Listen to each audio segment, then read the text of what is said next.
बहुत खुश थी क्योंकि मेरे जीजू आने वाले थे, मतलब दीदी का देवर जो हमारे घर में रहने के लिए आने वाले थे।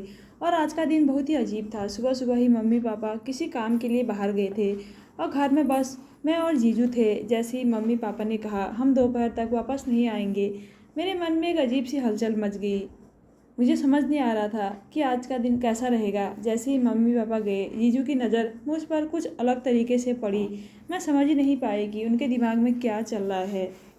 उन्होंने एक बार मुझे घूर कर देखा और फिर मुस्कुराया। मेरी छठी इंद्रियां कुछ कह रही थी, मगर मैंने उनकी मुस्कान को नज़रअंदाज कर दिया। मैं अपने काम में लगी रही और सोचा कि सब कुछ सामान्य ही रहेगा। अचानक मौका मिलते ही जीजू ने मेरी तरफ इशारा करते हुए कहा, अरे आज मम्मी पापा घर पर नहीं है तो क्यों ना कुछ मस्ती करें। मैंने आँख तिरछी की और बोली, क्या बात कर रहे हो? मम्मी पापा ने साफ कहा है कि हम अच्छे से रहेंगे और घर में किसी भी चीज़ को गड़बड़ नहीं करेंगे। जीजू ने हंसते हुए जवाब दिया, अरे यार बस थोड़ा सा मज़ा करेंगे, वैसे भी इतना सुनसान घर, और तुम मुझे मस्ती की उम्मीद भी ना करोगी। उनकी बातें सुनकर मुझे भी थोड़ी हंसी आ गई। आखिरकार जीजू है और उन्हें मस्ती करने की आदत है, पर देखना है कि वह क्या करेंगे। फिर जीजू ने जोर से कहा, चलो तुम्हारे साथ एक खेल खेलते हैं। मैंने आंखें टेढ़ी करते हुए कहा, कौन सा खेल? जीजू ने शरारती अंदाज में मुस्कुराते हुए कहा, तुम्हें याद है बचपन में हम लुक्का छुपी खेलते थे? मैंने हंसते हुए कहा, हाँ हाँ, पर अब हम बड़े हो गए हैं और यह खेल खेलना थोड़ा अजीब नहीं लगेगा? उन्होंने जवाब दिया, अरे कोई नहीं, मम्मी पापा नहीं है तो थोड़ा बचपन का मज़ा क्यों न ले। मुझे भी उनकी बात में थोड़ी मस्ती दिखाई दी तो मैंने भी हामी भर दी। जैसी हम खेल शुरू करते हैं, जीजू मेरे पीछे से आते हैं और कहते हैं, अरे तुमको तो पकड़ना बहुत आसान है। अरे चुप करो, मैंने हंसते हुए कहा और भागने की कोशिश की। मैं दौड़ते हुए घर के एक कोने में छिप गई। मुझे लगा कि जीजू इतनी जल्दी मुझे नहीं ढूंढ पाएंगे, लेकिन मुझे गलतफहमी थी। कुछ ही मिनट में मुझे ढूंढता हुआ मेरे पास आ गया और चुपके से मेरे पीछे खड़ा हो गया। जैसे मैंने मुड़कर देखा, वह हंसते हुए बोला, पकड़ लिया? मैं थोड़ी चिड़ी हुई बोली, तुम तो बहुत तेज हो गई हो। लेकिन मन ही मन मुझे भी मज़ा आ रहा था। आखिर यह सारे पल मुझे अपने बचपन की याद दिला रही थी। फिर जीजू ने थोड़ी शरारत से गिनती गिनना शुरू किया और उन्होंने आंख बंद करके गिनती गिनना शुरू किया, 1 2 3। मैं जल्दी से भागकर दूसरी मंजिल के स्टोर रूम में जा चुकी थी। सोचा यहाँ तो मुझे ढूंढना उनके लिए नामुमकिन होगा, पर जीजू की चालाकी के सामने मेरी हर कोशिश बेकार थी। कुछ ही देर बाद उन्होंने मुझे ढूंढ लिया और फिर उसे वही जीत वाली हंसी से बोले, तुमसे छुपा नहीं जाता। मैं थोड़ा थक चुकी थी तो मैंने कहा, चलो अब मुझे नहीं खेलना, अब कुछ और करो। जीजू ने सर खुजलाते हुए कहा, ठीक है तो अब हम किचन में चलते हैं और कुछ नया पकाते हैं। वैसे भी मम्मी ने मना किया है कि रसोई में कुछ मत बनाना, तो अब यही करते हैं। मैंने उनको डांटते हुए कहा, अगर मम्मी को पता चल गया कि हमने किचन में कुछ बनाया है तो हमारी खैर नहीं। और वैसे भी तुम जानते हो कि मुझे खाना बनाना नहीं आता। लेकिन जीजू को तो जैसे चैलेंज देना था। उन्होंने कहा, तुम सिर्फ देखो, मैं अपने आप सब संभाल लूँगा। हम दोनों रसोई में गए। जीजू ने कुछ अजीबोगरीब रेसिपी बनाने का सोचा। उन्होंने फ्रिज से चीज़, टमाटो सॉस, न जाने कौन कौन सी चीज़ निकाली और सब कुछ एक साथ मिलाना शुरू कर दिया। मैं उन्हें देखकर हंस रही थी और सोच रही थी कि आखिर यह बना क्या रहे हैं। जब उन्होंने वह मिश्रण ओवन में रखा तो मुझे कुछ जलने की गंध आने लगी। मैंने उन्हें टोका, जीजू यह क्या कर रहे हो? कुछ जल तो नहीं रहा? वह हंसते हुए बोले, अरे यह हमारी रेसिपी डिश की खुशबू है। थोड़ी देर बाद जब वह चीज़ पककर बाहर आई तो उन्हें टोकते हुए कहा, जीजू यह क्या कर रहे हो? कुछ जल तो नहीं रहा? वह हंसते हुए बोले, अरे यह हमारे स्पेशल डिश की खुशबू है। थोड़ी देर बाद जब वह चीज़ पककर बाहर आई तो हम दोनों उसे उठाकर ले आए। ना जाने वह क्या था, पर वह देखने में बिल्कुल भी खाने लायक नहीं लग रहा था। फिर भी जीजू ने हिम्मत की और एक टुकड़ा तोड़कर मेरे सामने बढ़ाया। लो पहले तुम खाओ। मैंने उसे घूरते हुए कहा, मैं नहीं खा सकती, यह तुम खाओ। उन्होंने हंसते हुए कहा, अरे डर गई क्या? मुझे चुनौती देते हुए देखकर मैंने थोड़ा सा खा ही लिया और जैसे ही मैंने एक बाइट खाई, मेरी आंखों से आंसू आ गए। वह इतना ख़राब था कि मैं बस हंसते हंसते लोटपोट हो गई। जीजू ने भी एक बाइट खाई और हम दोनों ने वह चीज़ फेंक दी। हमें समझ नहीं आ रहा था कि खाना बनाना हमारी बस की बात नहीं है। उसके बाद हम दोनों रसोई से बाहर आए और हंसते हंसते रूम में आ गए। वहाँ पहुँचते ही जीजू ने सोफे पर थम से बैठते हुए कहा, यार यह तो बहुत मज़ेदार है, लेकिन अगली बार किचन में बिना मम्मी की इजाज़त के कदम नहीं रखेंगे। मैं भी उनकी बात पर सहमति में सिर हिलाते हुए मुस्कुराई। फिर अचानक उनके दिमाग में एक और शैतानी आ गई। उन्होंने मेरी तरफ देखा और कहा, अरे एक और गेम खेलते हैं। मैंने आंखें टेढ़ की। अब कौन सा गेम? वो हंसते हुए बोले, अब हम मम्मी पापा की अलमारी में जाते हैं, हमेशा हमें मना करते रहते हैं, तो क्यों ना देखें कि उन्होंने क्या क्या छुपा रखा है। मेरे चेहरे पर थोड़ी सी घबराहट आ गई। मैंने कहा, जीजू यह ठीक नहीं है, अगर मम्मी को पता चला तो हमें बहुत डांट पड़ेगी। लेकिन जीजू ने मेरी बात पर ध्यान नहीं दिया। वह अलमारी के पास जाकर उसे खोलने लगे। अंदर मम्मी पापा की पुरानी यादों का खजाना था। पुराने फोटो एल्बम, कुछ चिट्ठियाँ और बचपन की चीज़ें। हम दोनों ने कुछ एल्बम निकाले और देखने लगे। वह हमारे बचपन की तस्वीर थी। कुछ तस्वीरों में मैं और मम्मी पापा थे। मैं मम्मी के बाल खींच रही थी तो कुछ में वह मुझे तंग कर रही थी। हमें देखकर बहुत हंसी आ रही थी। फिर अचानक जीजू को एक पुराना खिलौना मिल गया जो मेरी सबसे फेवरेट चीज़ थी। उन्होंने उस खिलौने को देखकर कहा, अरे यह तो तेरा बचपन का सुपर हीरो वाला है खिलौना है।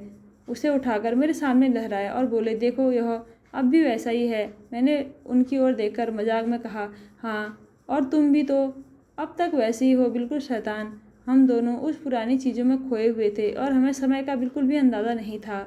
लेकिन तभी अचानक दरवाजे पर घंटी बजी। हम दोनों एक दूसरे को घबराए हुए देखने लगे। मैं बोली, अरे मम्मी पापा तो शाम को आने वाले थे, यह अभी कौन है? जीजू ने कहा, चुप रहो, शायद कोई और हो। हम दोनों जल्दी जल्दी सब चीज़ें वापस अलमारी में रखने लगे और फिर जाकर दरवाज़ा खोला। दरवाजे पर पड़ोस वाली आंटी थी। उन्होंने कहा, बेटा तुम दोनों ठीक हो ना?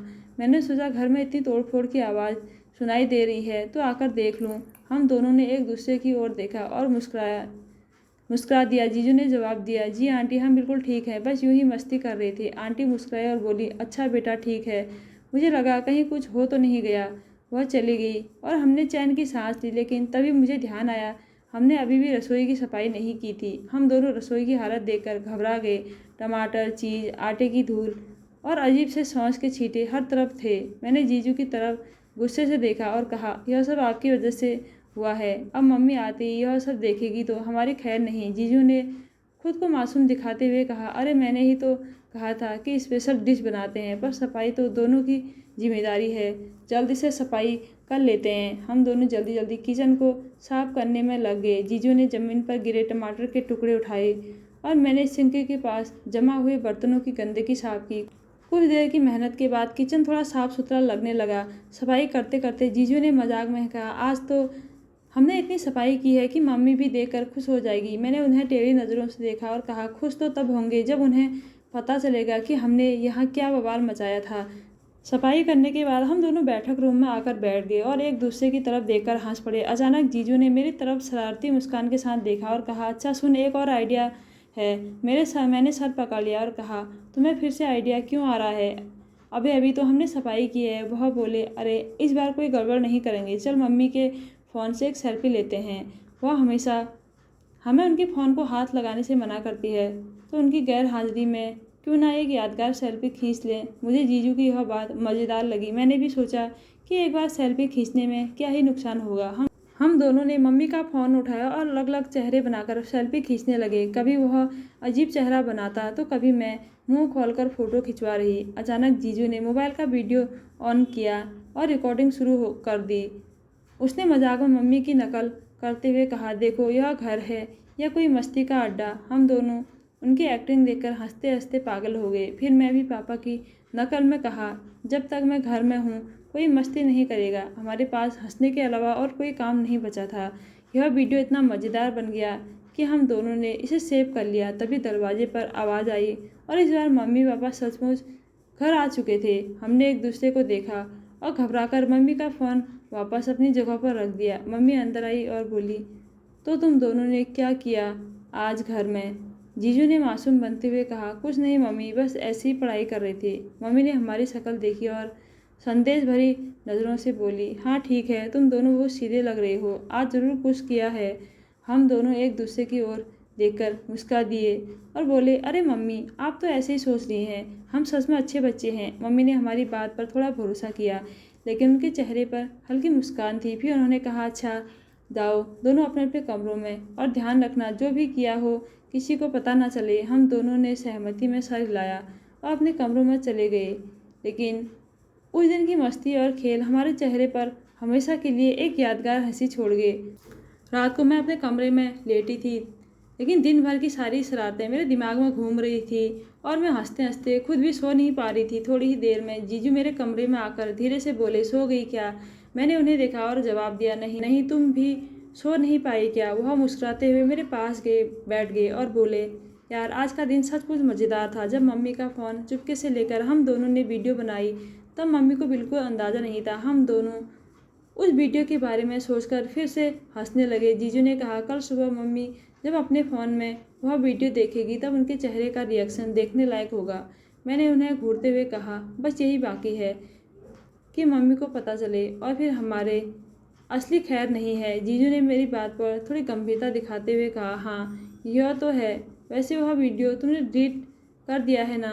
मैंने चौंकते हुए जवाब दिया, अरे वह तो तुम्हारे पास था।